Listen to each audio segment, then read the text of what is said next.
Hi, welcome to HowtoDandD. My name is Fred Wheeler and today I want to talk about Dungeons & Dragons 5e, and today we're talking about monster tactics and we're going to talk about the Ochre jelly.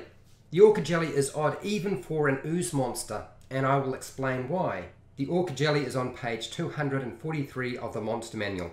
Some of the key things that stand out for the Ochre jelly is its low armor class, it has many hit points, an extremely slow speed of 10 feet even when it's climbing, and it's quite strong but low dexterity, low intelligence and low wisdom.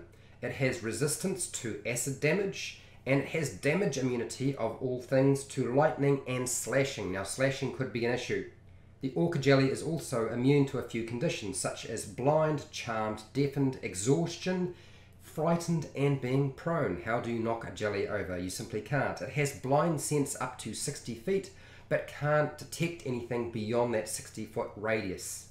It's an amorphous creature, which means it can move through a very narrow space of 1 inch wide without having to squeeze whatsoever. It also has spider climb, which means it can climb up vertical surfaces and up onto the ceiling if it wanted to, and it doesn't have to make any kind of ability check. The only real action or attack it has is the pseudopod, which does bludgeoning and acid damage.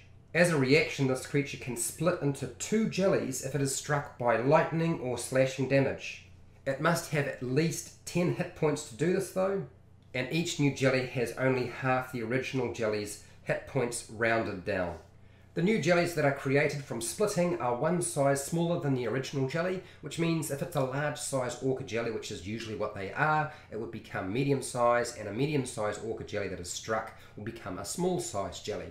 Because the Ochre jelly is so smart, it has bestial cunning. This allows it to realize that large groups of enemies are to be avoided, so it would not usually go after an adventuring party unless somebody is silly enough to move further away from their adventuring party and go scouting on their own. The monster manual states that the Ochre jelly follows its meal at a safe distance, which is completely stupid because it simply can't keep up. It has a speed of 10 feet, it can't keep up with a small creature that has 25 feet as its speed, or 30 feet. So it's probably not going to be able to follow anything at a safe distance. In fact, it's probably going to be left behind.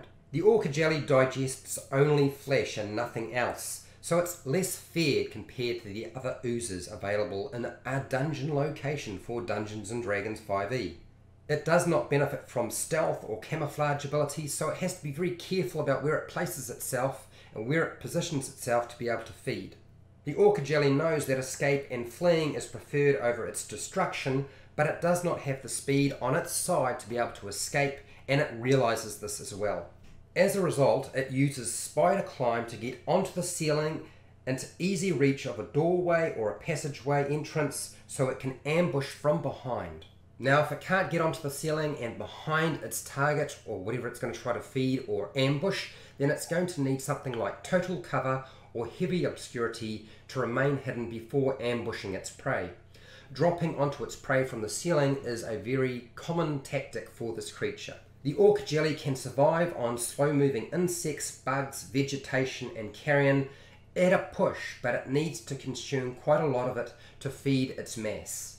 So here we have a dungeon. The adventuring group are moving through a passageway and the Ochre jelly is positioned on the ceiling. So even though I've placed it here, it's actually on the ceiling and it's just by an entranceway just beyond it so that they can't see it, and it's waiting for a character or a creature to come by so that it can drop onto it or reach out with a pseudopod and try to grab it and crush it using bludgeoning and acid damage to dissolve it so it can eat this creature. So a situation like this might be, this group is not in fact here, they are all gone, and the only party member might be something like the rogue who's on their own, and then of course as it comes through the passageway, the Ochre jelly would drop from behind and then coat it and try to wrap around it, crushing it and dissolving it.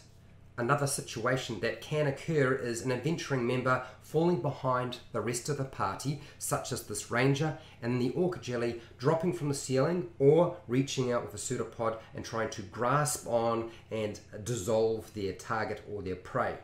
Another tactic that a Ochre jelly might use is climbing into something like a barrel, crates, boxes, or anything that it can eat. and waiting for its prey to come back to that location to reach into those containers, and then it can grasp on, use its bludgeoning effect as it squeezes the target and then dissolves it with acid.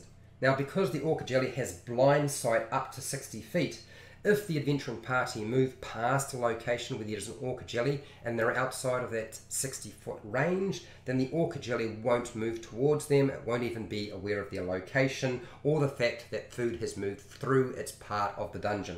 Other locations that you might find something like an orca jelly is it can be found in large, medium or small cavities waiting for dinner to arrive or squeezing from one location to another through the gaps that are available. Because this is a challenge rating 2 creature, its attack is only a +4 to a 20-sided dice roll, and if you're using damage, the damage is only 2d6 plus 2 bludgeoning damage, and then you're going to roll your 6-sided dice to do your acid damage, and that's just one 6-sided dice, and you don't add any modifier to that acid damage. So that's everything I have on the orca jelly. If you found this video helpful or informative, then please share and like the video. If you're not already subscribed to my channel, then please subscribe, because there is more content like this. You can watch about 500 videos that I have made. Some are live streamed, some are pre-published. Also, remember to hit the bell button. That'll notify you when I am live and when I publish a new video. If you want to support my channel, you did that right now by watching my video, and if you watch more of my videos, you will continue to support my channel. I find that very helpful. I get a bit of AdSense revenue from it. I don't do Patreon, but down in the description you'll find an affiliate link where you can buy stuff from the Book Depository and Amazon. I get a small commission, you pay exactly the same price, and you don't even have to buy the thing that I have linked to. I am also an Amazon influencer, so you can support me by going to my store. If you have any questions about the orca jelly, such as tactics, how to use them, any feedback, if you disagree with me, if you agree with me, if you have something to add that I have missed, that can all go down in the comments section.